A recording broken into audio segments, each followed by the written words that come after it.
जिसके कान हो वो सुन ले, जिसकी आंखें हो वो देख ले। अब मेरा नाम पॉल है। मैं एक मुसलमानी देश में पला बड़ा हूँ।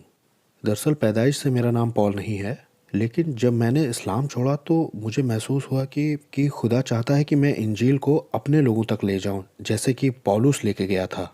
तो मैंने अपना मुसलमानी नाम बदल दिया।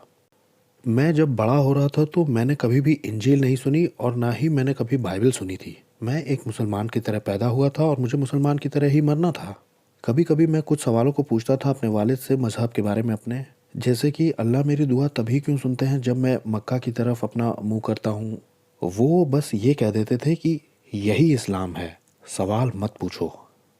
लेकिन जब मैं और मेरी बीवी शिकागो में जाकर रहने लगे, तब मुझे वहाँ 2002 में एक एक्स मुस्लिम मिला था जिसका नाम था मोहम्मद गजोली। उन्होंने मुझे एक किताब दी जिसमें उनकी ही गवाही थी, वो उन्होंने ही लिखी थी और उसने मेरी ज़िंदगी बदल दी। मैंने पहले ये तो सुना था कि क्रिश्चियंस कन्वर्ट होके मुसलमान बनते हैं, लेकिन मैंने ये पहली बार सुना कि एक मुसलमान क्रिश्चियन बन गया। उन्होंने मुझे अपनी किताब की पहली कॉपी दी और एक अरबिक बाइबल दी पढ़ने के लिए। उस पूरी किताब में ही सिर्फ रेफरेंसेस थे कुरान से और एंशंट हिस्टोरिकल मुस्लिम बुक्स में से, जिसने बहुत सारे खुलासे कर दिए थे इस्लाम के बारे में, चौंकाने वाले। उन्होंने मुझसे कहा कि तुम्हें बहुत सारे कंट्राडिक्शन मिलेंगे बस जब अगर उन्हें तुम खुद पढ़ोगे।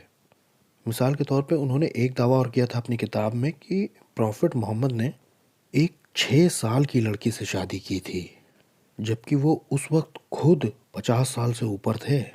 और ये दावा भी किया था कि उसके 9 साल का होते होते उसके साथ सब कुछ कर लिया था। ये तो मेरे लिए मानना बिल्कुल नामुमकिन था। आज के समय में ऐसा काम करके एक आदमी जेल जाता। उसमें अगला दावा ये भी था कि मोहम्मद एक ही समय में 10 औरतों का पति था। अगर ये सच है तो इसका मतलब यह है कि वो अपने ही मजहब का बनाया एक हुक्म तोड़ रहा था, जो कि सिर्फ ये इजाज़त देता है कि 4 तक बीवियां की जा सकती हैं।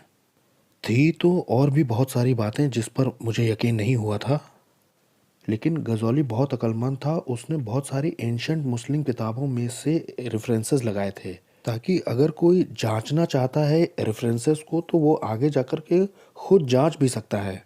लेकिन मेरे पास वो सारी किताबें नहीं थी जिनसे गज़ौली ने कोट किया था। वो बहुत महंगी भी थी।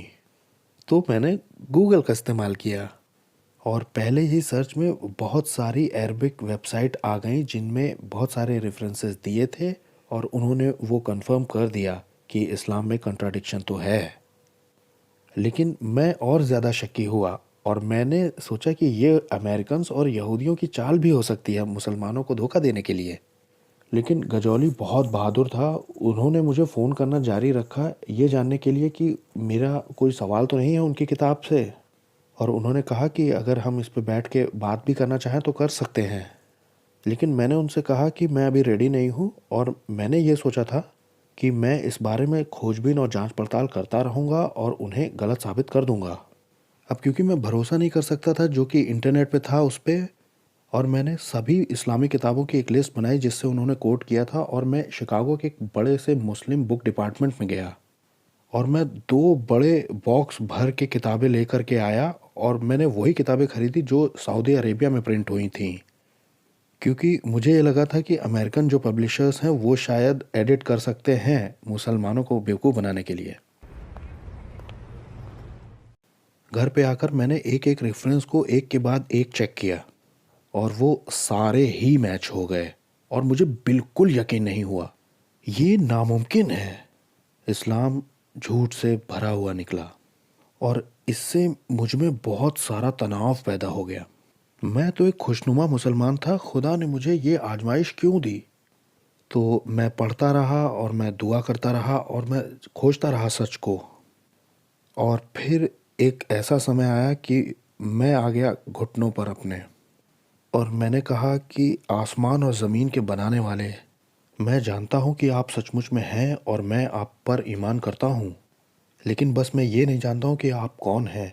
प्लीज़ मुझे ये बताइए कि आप सचमुच में कौन हैं, और अगर आप अल्लाह हैं और इस्लाम अगर सच्चा है तो मैं अपनी ज़िंदगी आपको देता हूँ और मैं बहुत सारे अमेरिकन्स को कन्वर्ट करूँगा इस्लाम में, और अगर आप ईसाइयों के भी खुदा हैं तो भी मैं आपकी खिदमत करूँगा पूरी ज़िंदगी। मैंने वो सब पढ़ना जारी रखा और मैं पढ़ता रहा। और 3 दरअसल ऐसी चीज़ें थी जिन्होंने मुझे बाइबल में से छू लिया था। पहला कि यीशु ने अपने चेलों से कहा था कि तुम मोहब्बत करना और अपने दुश्मनों के लिए दुआ करना। और दूसरा कि खुदा मोहब्बत करता है रास्तबाजों से भी और गुनाहगारों से भी। और तीसरी बात यह कि खुदा चाहता है कि उसके लोग, उसके मानने वाले, उसकी वालिद की तरह, एक बाप की तरह इबादत करें। और ये चीज़ें इस्लाम में नहीं हैं। मैंने ऐसा कुछ पहले सुना भी नहीं था। अपनी महीनों की स्ट्रगल और बहुत सारी दुआओं और बहुत सारी पढ़ाई के बाद दोनों ही मजहबों की गहराई से मैं आखिरकार इस नतीजे पर पहुंच ही गया कि इस्लाम मोहम्मद का बनाया हुआ एक मजहब है। और मुझे इसका इल्म हुआ कि मुझे माफ़ी की ज़रूरत है और यीशु को अपना नजात दहिंदा और अपना मालिक बनाने की ज़रूरत है। और शुरुआत में मेरी बीवी बहुत ज़्यादा अपसेट हो गई थी इस बात से। उसकी राय में हमारी शादी अब बस पूरी ख़त्म हो चुकी थी। लेकिन 4 महीने के बाद उसने भी अपना ईमान मसीह में लाया। वो पहली शख्स थी जिसे मैं मसीह के पास लाया था। और तब से लेकर आज तक हम इंटरनेट टेक्नोलॉजी की मदद से भी और सोशल मीडिया की वजह से हमने कई सारे मुसलमानों को पूरी दुनिया में मसीह के बारे में बताया है। ख़ासकर कि उन मुल्क में जहाँ पर मिशनरियों का जाना मना है। और फैमिली मेम्बर्स और गवर्नमेंट की पहुंच से बहुत दूर प्राइवेट चैट रूम्स में से हमारी जो टीम है वो मिडिल ईस्ट में और नॉर्थ अफ्रीका में वो 1 महीने में 100 से ज़्यादा मुसलमानों के साथ बातचीत करते हैं। और उनसे भी जो ढूंढ रहे हैं या जिन्हें कोई शक है किसी तरह का। और वो बहुत सारे अरबिक बिलीवर्स के भी सिखाने वाले बने हुए हैं जिन्हें डिसाइपलशिप की या फेलोशिप की ज़रूरत है। मैं बहुत मुबारक हूँ जो मैं इस्लाम से छूटा हूँ और मुझे पौलुस रसूल की तरह मौका मिला है कि मैं अपने लोगों के साथ सच बांटूँ। और मैं इसके लिए सारा जलाल खुदावंद खुदा को देता हूँ।